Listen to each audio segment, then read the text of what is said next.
Recording in progress. Hello, everybody. My name is Robert Delpy, and I'll be moderating this panel. So basically, there's one more topic between now and lunch. So go. It's my pleasure to introduce Eric Patel. He is the CIO, so Chief Innovation Officer of Boston EXO, where he has a consulting group that helps businesses thrive through innovation. Businesses and people thrive through innovation, technology, and mindset. He has certifications in QA project management, Agile, one of my favorite certifications, Scrum Master. I always thought that one sounds kind of cool. And when he's not doing consulting work, he has interest in empathy and mentoring. So if you could all please welcome Eric. We'll start.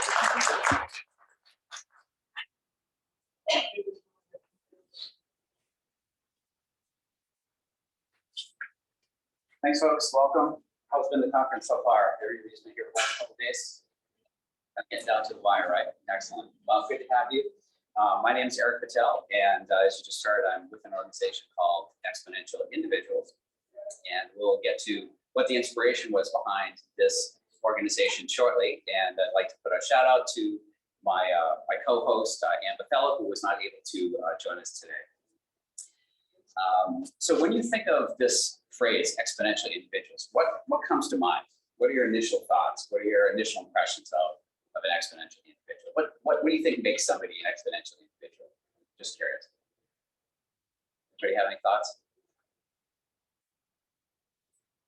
Yeah. I'm an engineer, so I'll give us the graph. There you go, right? Exactly. Okay, good. Anything beyond just sort of the non-linear notion, right? Which is very true, right? There's definitely, yes. I mean, it sounds to me like a reference to transhumanism.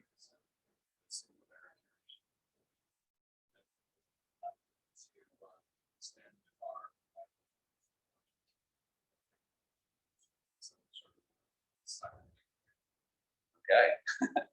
Great. Yep. Very, very potentially true. Okay. Good stuff. Any other thoughts before we continue on?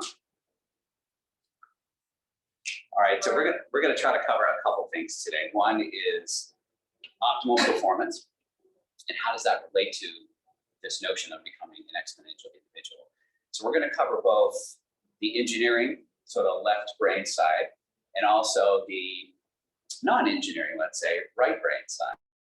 We're gonna kind of cover both brain hemispheres, and we'll talk a little bit about sort of traditional performance, probably what you're all familiar with, and perhaps share with you some ideas of what better performance looks like, right? Increasing your performance, if you will. So I think we're all very familiar with the past 2+ years. How many folks are still working from home and really haven't been in the office yet, right? Most of us still, right? We may actually never get back to going to the office. I've been working from home the whole time myself, and a lot of people are starting to come back into the office 2-3 days a week, right? Getting used to that. I mean, I don't know about you, but I definitely miss the people-person interactions, right, at the office. And while Zoom calls are great, it's not the same, right? For me, I think this second point really has hit home a lot. And I think we all have experiences with this, right? Not being able to physically see people. Coworkers, we just talked about, right?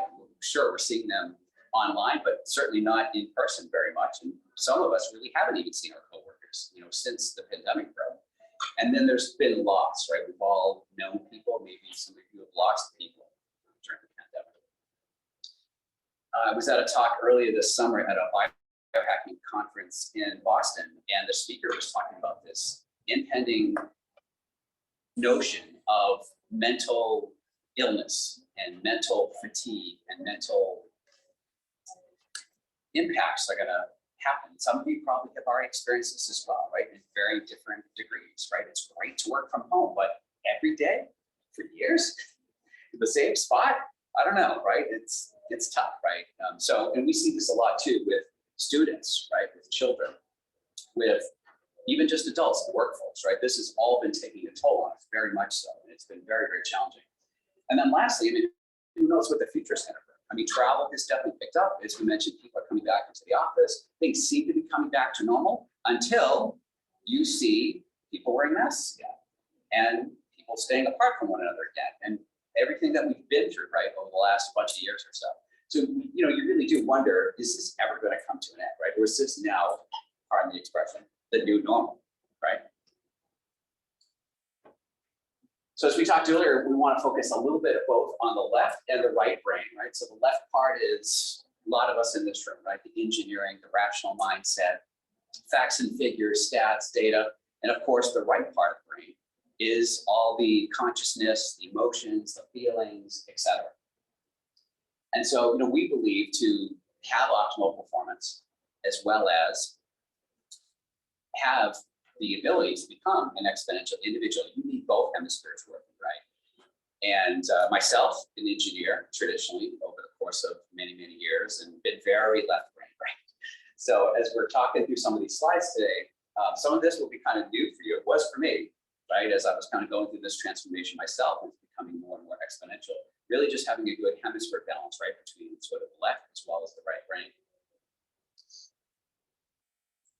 So the left brain focus, right? Again, very much so on productivity and performance, and like I mentioned, stats and metrics and facts and figures. And there's just a lot to really consider, I think, with this. So I think what we want to do is just try to keep in mind that to become an exponential individual, you need sort of both the left as well as the right focus here. And again, it's more than just sort of like the output that we're doing and the productivity and performance. Because a lot of times too, I think when you think about traditional performance, especially in the corporate world, right, we're talking about results, right? Like, can you as a worker, as a leader, as a manager produce results, right, for your company? How many companies still make you do SMART goals? OKRs? KPIs? Okay, right, so a little mixture of everything, right? So it's still very much left brain focused, right?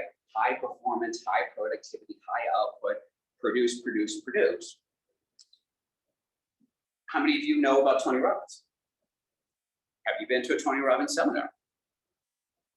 Okay, well, if you do go, you will see, and you also know that he actually does a lot in terms of his performance. The stats are just unbelievable.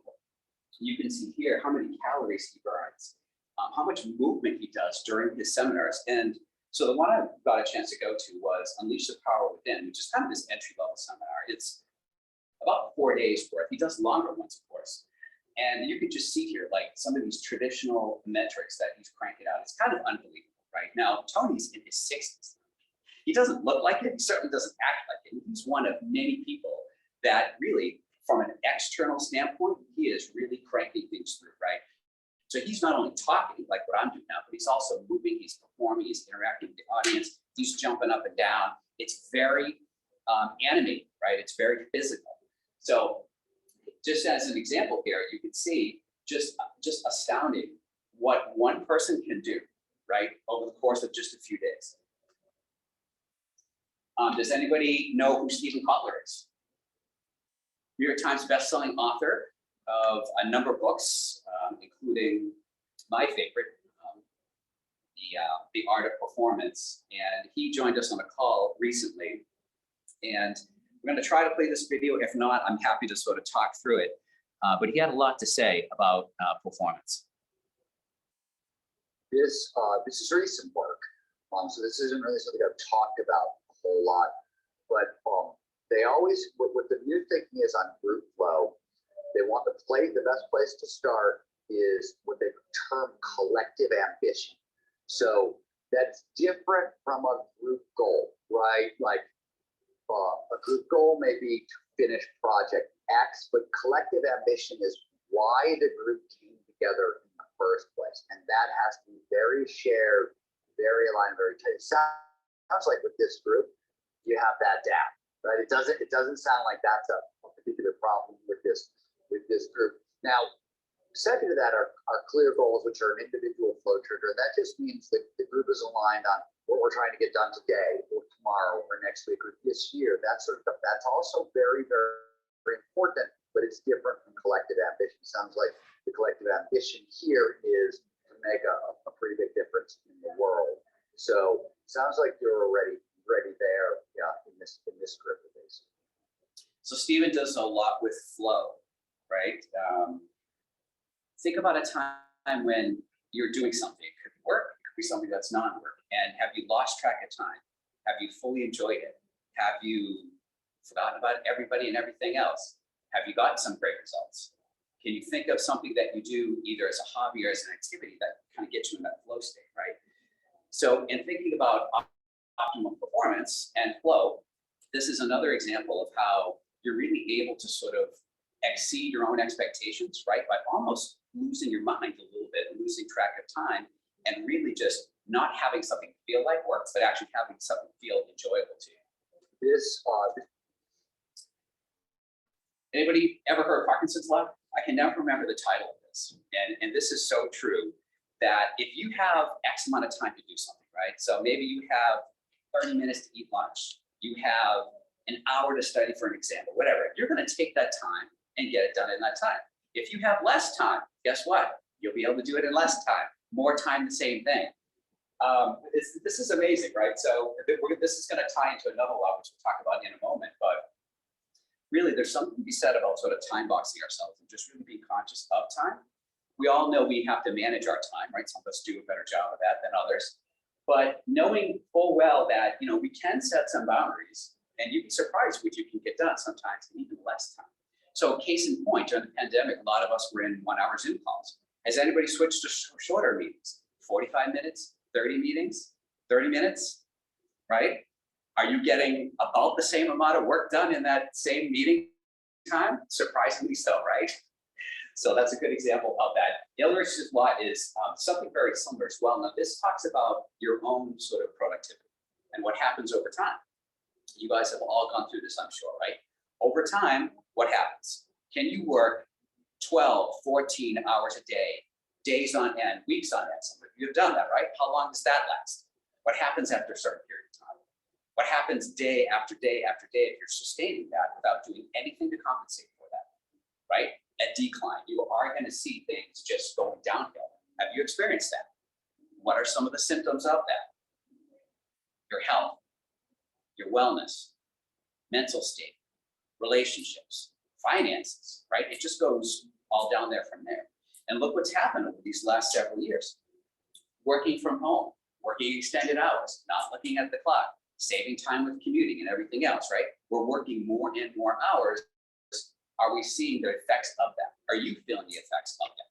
And if so, what do you do to try to compensate, to try to correct for that? Does anybody have any examples of you working crazy hours for extended periods of time? How, A, are you able to sustain that? Or B, how are you able to recover from that so that you can get back to normal, maybe, or maybe do a next bout of a crazy kind of period of time? Does anybody have any strategies or any stories about that? Yes. So I work from home all the time. Exactly that about eating. Really take lunch. It's go. I work across the globe, so it's every time zone. What I usually do is to get that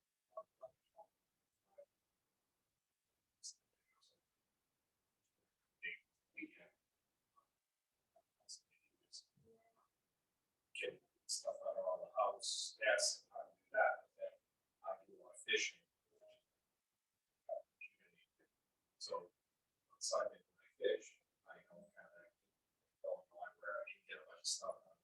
So it kind of just compensates for everything else. Yeah. Need a escape. Some outlet, right? Some activity. Yeah, so in case you didn't hear that, the comment was about the work week and how he takes basically a half day on Friday, right? It seems like every week you're able to do that, which is great, right? So you have your routine down. And one of the things he does is he uses some time over the weekend to actually do something that he enjoys, fishing in this case, right? So he's able to kind of get through the work week, get a little bit of a break towards the end of the work week, and then even have a more enjoyable weekend. So that's great. Any other stories about anything you've tried that's worked, where you've got some good results, you're able to replenish, rejuvenate, and kind of recharge yourself?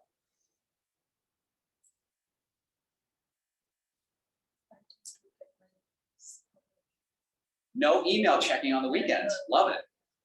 That's great. That's sometimes hard for some people. Now, does that include just work or work in person? No work email. Yeah. Separate forms. Okay, good. So you're able to separate the work email, the work laptop, the work phone from everything else personal and otherwise. That's great. Good, thank you. So looking at optimal performance, there are a couple things that we want to point out here. Has anybody tried this where you've actually thought of something ahead of time and then it's manifested? Right, maybe it's through a dream, or maybe you're just daydreaming, or maybe you're just actually visualizing something. Elite athletes do this all the time. And it sounds crazy, right? Like, wait a minute. So you're telling me that somebody like Tiger Woods has envisioned the golf swing over and over and over again, and that somehow works for him? Surprise, right? So a lot of people think, especially in the Western world, you have to see something before you believe it. When in fact, the opposite is true. You have to believe it before you see it, right? It all starts here. If you get that much, that far, then you'll get other things like we become what we think about.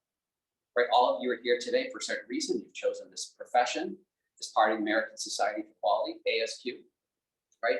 What do you do to sort of rehearse, to practice, to think of things? I do this all the time with scenarios and people and relationships, right? Even just simple conversations with people. And you'd be surprised how powerful this is.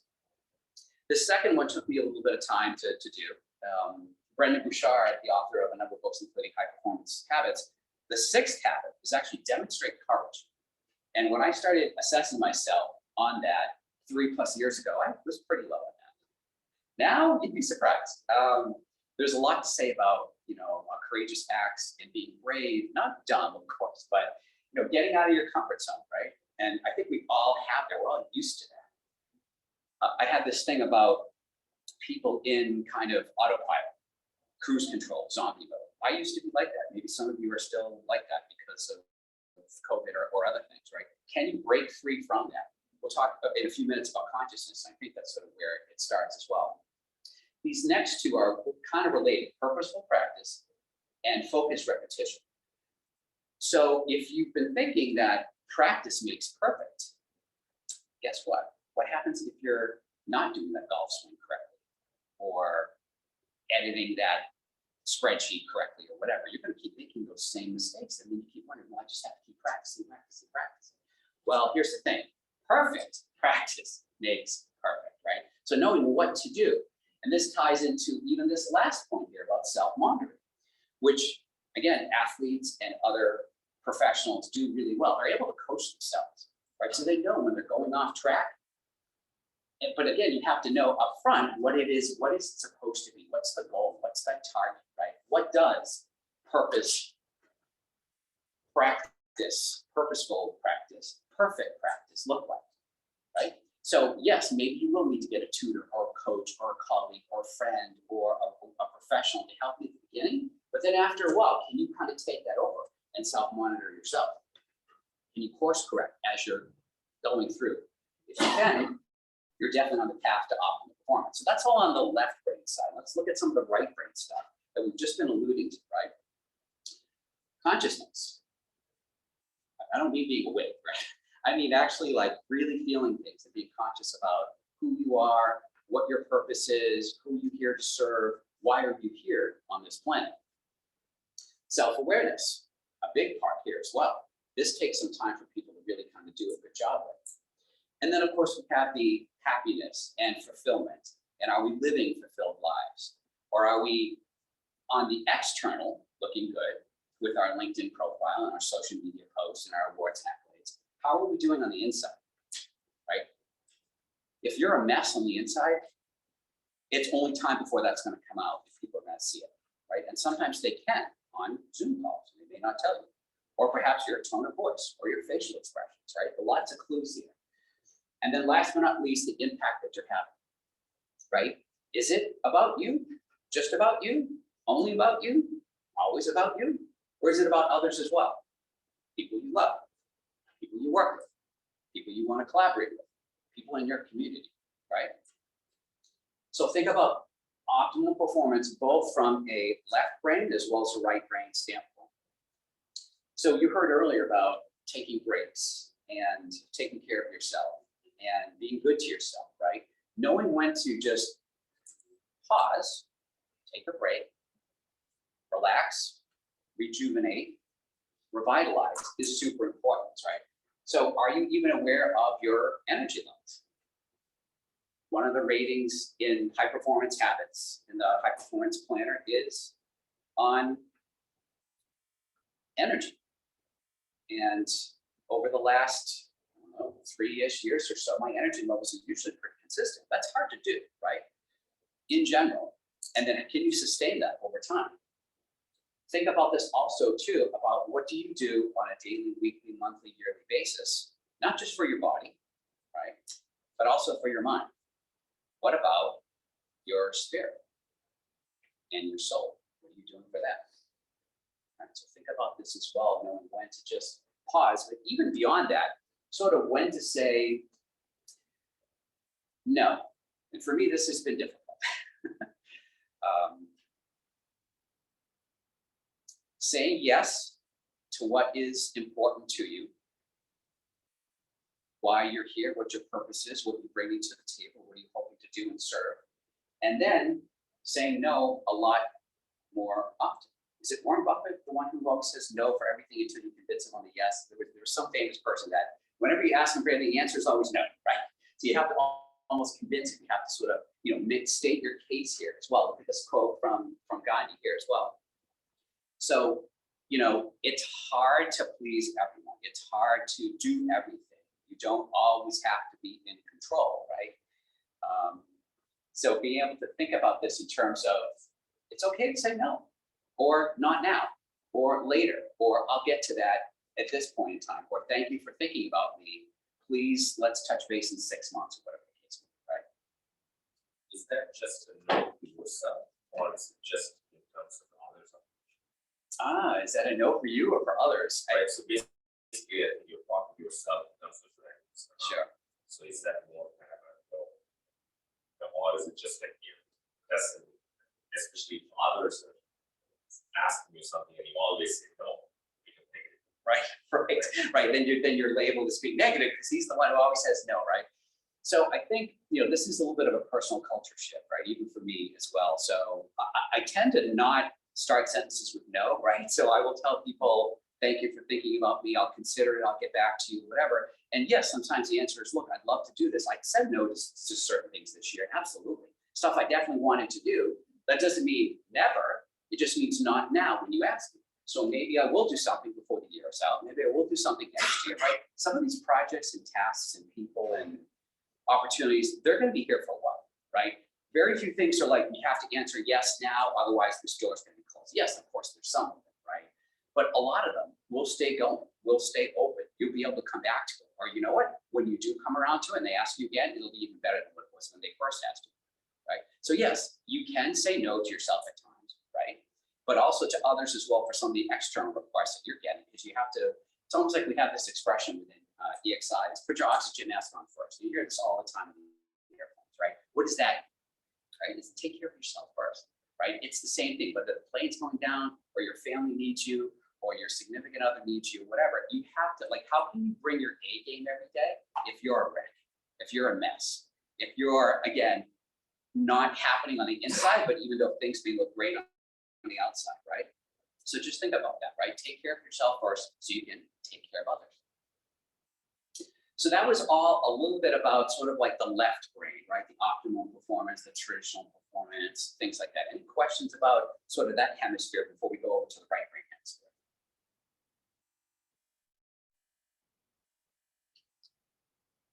All right, let's try this. Everybody just take a seat and feet flat on the floor. Sit comfortably in the chair. Close your eyes. Hands on your lap. Palms up.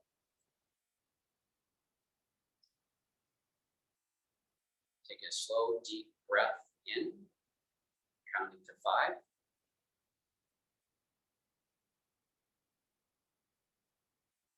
Hold for 2 seconds. And exhale. Again, a 5 count. Hold for 2, then exhale.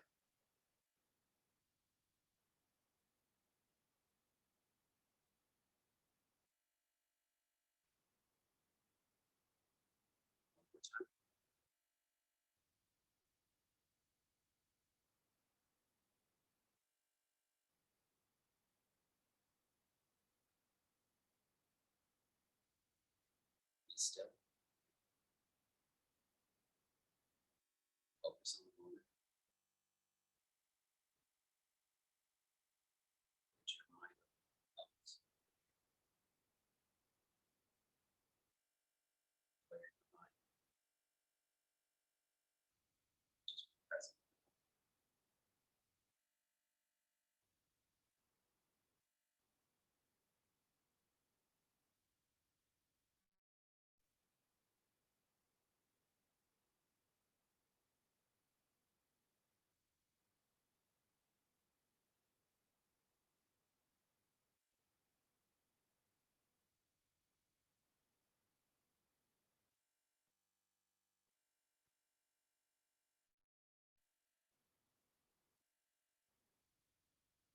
Have limited potential already within you.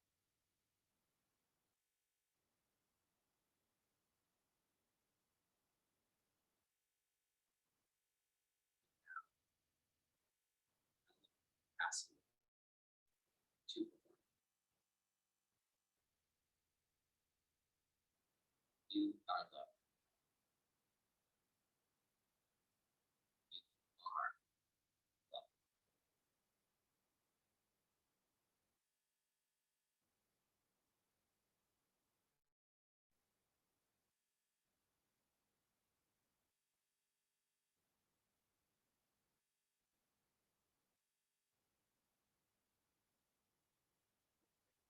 Slowly open your eyes.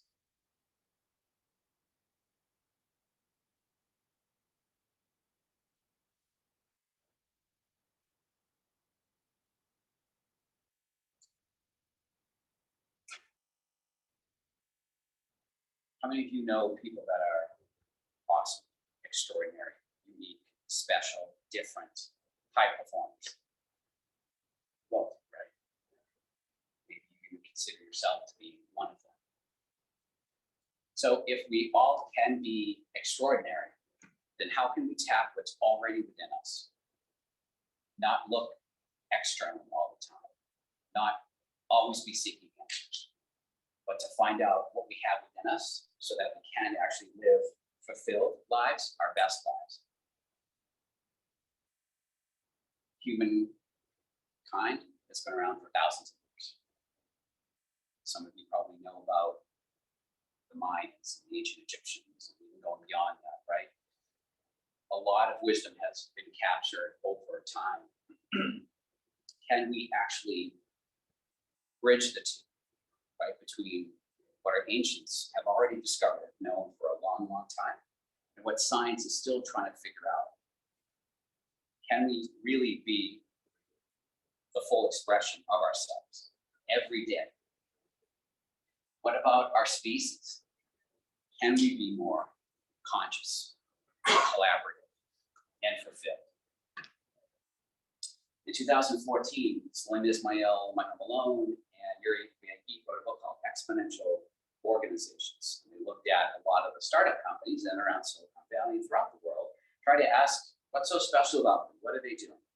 So among other things they looked at, as we just heard earlier, they're not linear. They're not just only thinking about the cash cow. They are, of course, exponential and thinking about the future, doing a lot of disruptive as opposed to preventative kind of innovation. But you know what they're also doing is they're thinking, when we talked earlier about your thoughts matter a lot. So they don't have a scarcity mindset like a lot of us do. They have an abundance mindset. There's enough for everybody in this world today, right now. Look at what companies like Airbnb have done with residences, Uber and Lyft with automobiles. You're getting the idea, right? So they've put together a number of factors about how can you access the abundance that's out there, but also manage it, right? And that's reflected from the EXO canvas. So we kind of asked the question, okay, so if this applies to organizations, what about people? Could the concepts of exponential organizations apply to the individual? We believe so, very much so.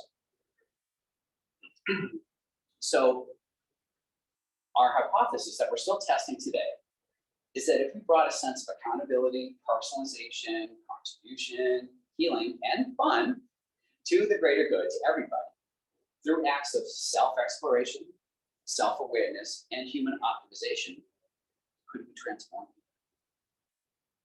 Have you seen this at a local level? Have you started to see this at a kind of a global level? So we are helping people because there is no one solution that fits all, right? We're all different, right? So customization is a big factor.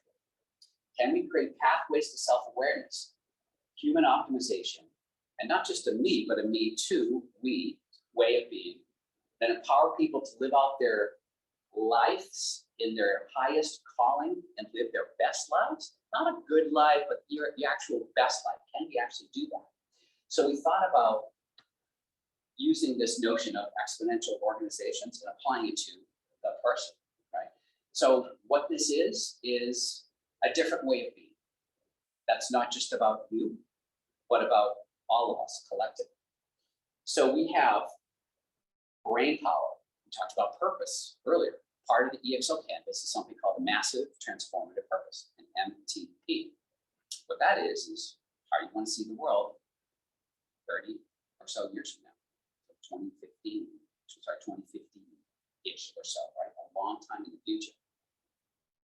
The passion that you bring every day, right? The love you show people, the enthusiasm you have. And then who is this for? Who are you impacting, right? Your immediate community, your state, your country, the world. This all resting on a number of factors. We talked about courage, right? Getting out of your comfort zone. Collective wisdom from the ancients and whatever wisdom you're picking up in your life. Leadership, those of you that are in leadership roles, we're all leaders, right? And lastly, just humanity itself, right? It's all about sort of the we, if you will. So our model involves a number of factors here, right? So we have people within our community, partners, investors, right, who are interested in helping folks sort of transform and increase their well-being. We have our founding and core team members, which is pretty much open to anybody at any point in time. And lastly, a whole community volunteers that are all kind of working together in this ecosystem. So we are looking to change the mindset from not so much a competitive world, but more of a collaborative world. And that's tough in business, right? Because we've taught to have a unique selling proposition, right? We have to crush the competition. We have to stay in business, right? It's a totally different way of thinking. So the bigger question we have is, can we create a home for catalyzing the planetary shift of consciousness here on Earth? And do you want to join us?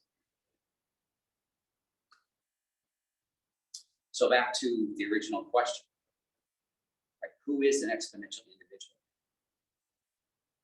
Are you an exponential individual? From what you've heard so far? You, in fact, are. We all are. We all have it in us. I'm sure you have your own stories of greatness, of triumph, of overcoming adversity, sadness, suffering, pain, death, you name it, right? What about all the good stuff that you had and experienced that you shared with people, that people have thanked you for? People love you for that. People show up and be with you for that. Right? We all have it within us. We've always had it within us. So where do we go from here? How has your journey been so far? Do you know what that journey looks like moving forward?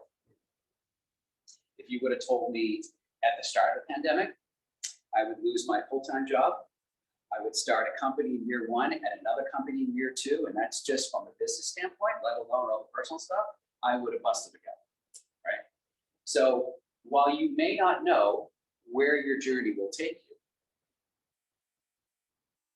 if you can be courageous, get out of your comfort zone, not just think about you, think about the collective, and realizing what your purpose here on Earth is to evolve into a better, greater species, you'd be surprised where you can go to. I think the short answer is anywhere, right? So some of us will be coming back, some of us may not be, right? Depending on what your beliefs are. So let's assume that we're not, right? Let's say assumption, right? Maybe we've done a great enough job here, and we don't have to come back.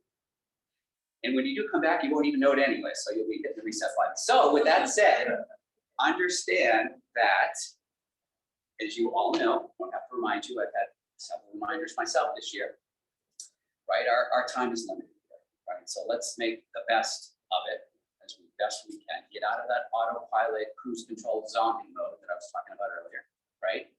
Think about your purpose, a bigger purpose, an MTP, what you want to try to do while you're here.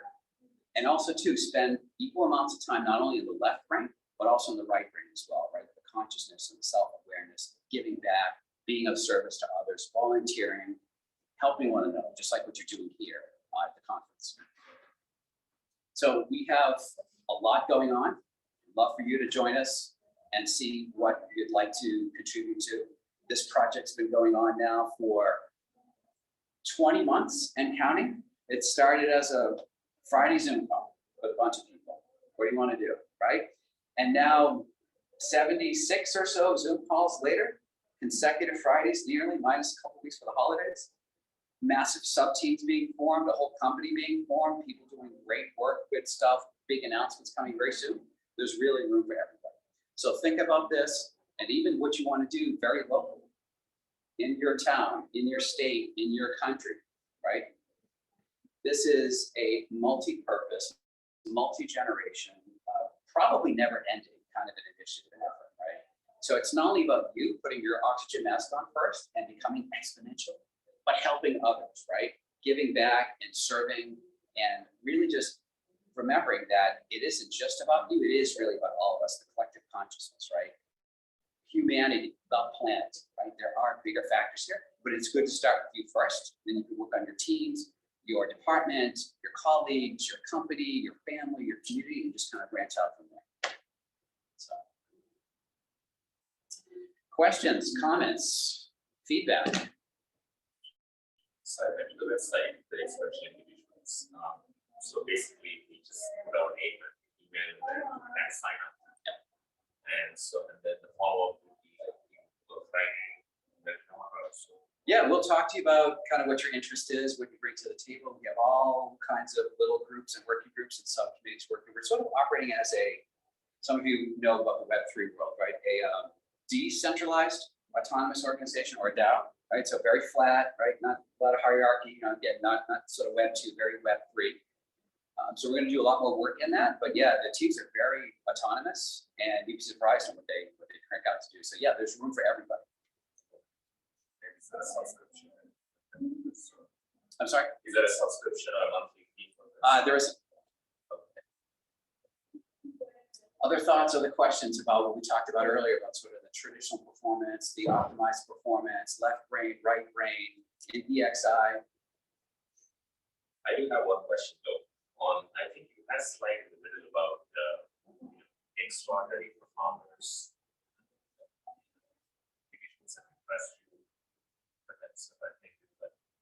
So I think to me, right, so far in terms of people, there have been a few people that are extremely impressive in the sense they make you feel really good about things, right? Great approaches and all this stuff.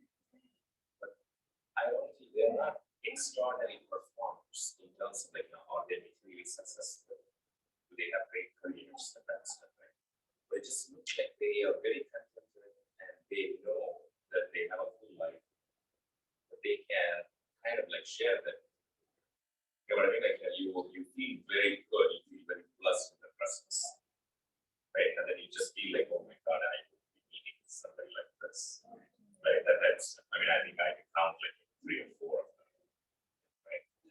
So it seemed like it's very interesting because I think you had mentioned that in the slide. And you also said they're extraordinary performers. If you just really look at, competitively, are they performers, extraordinary performers, they are not. And I'm just wondering about that type of hierarchy or confidence. Yeah, so it's a great observation, right? So there's a lot happening that we see externally, as we talked about earlier, right? Like you said, sometimes the left brain metrics and measurements and KPIs and data and stats, you can measure some of that stuff, right? And it's fair, and it's very common in the corporate world, right? So yes, somebody could be good performers because they're bringing in lots of sales revenue. or they're able to form lots of partnerships, or they make people feel good or whatever. And then, you know, as we talked earlier in the presentation, there's also the stuff that's happening internally, which we kind of don't see as much. It's not as visible, right? And sometimes you only know that. Some of your close colleagues will sort of pick up on that, right? So yes, there are definitely some people who perhaps don't have those kind of metrics or those stats or those impressive performance numbers, right? But they, like you said, they make you feel good. They make you feel wanted, valued, loved, etc. Right? And I think we have all kinds of people in the world, right? Some people do both of those really well, and maybe those are the rare people, right? So yeah, I think it's kind of good to, you know, check out people and make sure that they are authentic, right? Because they could be saying one thing, of course, and doing another thing, right? As often is the case. And we've seen sort of extreme examples with that, like certain religious cults and followings and, you know, that kind of stuff, right? But I think for the most part, you know, if you believe in really the goodness of people and, you know, people want to really do their best and live a fulfilled life and help others succeed, then that's a little different way of thinking, right? For some of us, that's very common. It comes naturally. And other people, again, it's a different mindset. It's that scarcity mindset we talked about earlier, right? It's like, there's not enough for everybody. So I'm going to get what I can in this life, right? It's a different way, right? And versus somebody who has an abundant mindset, right? That's like, you know what? There really is enough of lots of things for just about everybody, right? We don't have to always compete. Remember I talked earlier about sort of how we're trying to change the mentality from competition to more like cooperation, right? Other thoughts, other questions, other comments?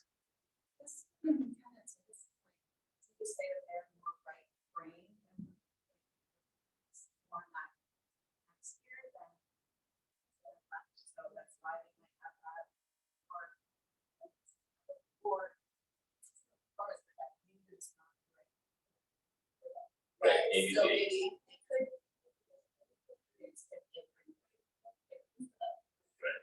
I mean, they could be concluding options, right, but they don't know that. Right. Yeah, right. They can inspire people, right? Sure. Yeah. Now, would those people be the one that you're talking about, like, you always work, always expands to fill the time that's available? So all those type of individuals, 3 or 4 that I mentioned, right? All those type of individuals who basically would say half an hour, they just do it in 10 or 15 minutes and give away the surplus time.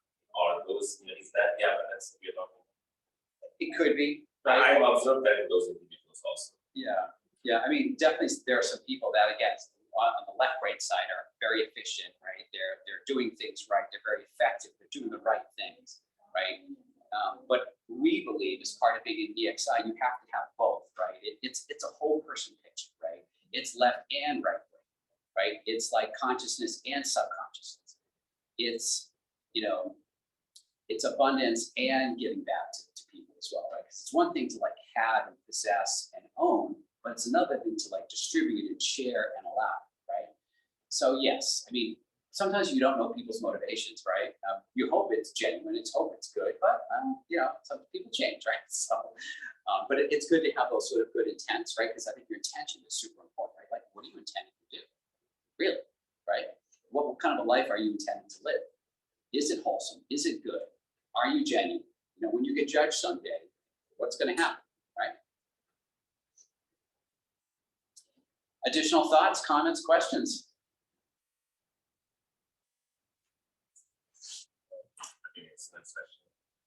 All right. Thank you all. Really appreciate it. Thank you. Thank you. Now lunch, and we will come back at 1 o'clock to continue this track. Or actually, no, sorry, 1 o'clock keynote speaker.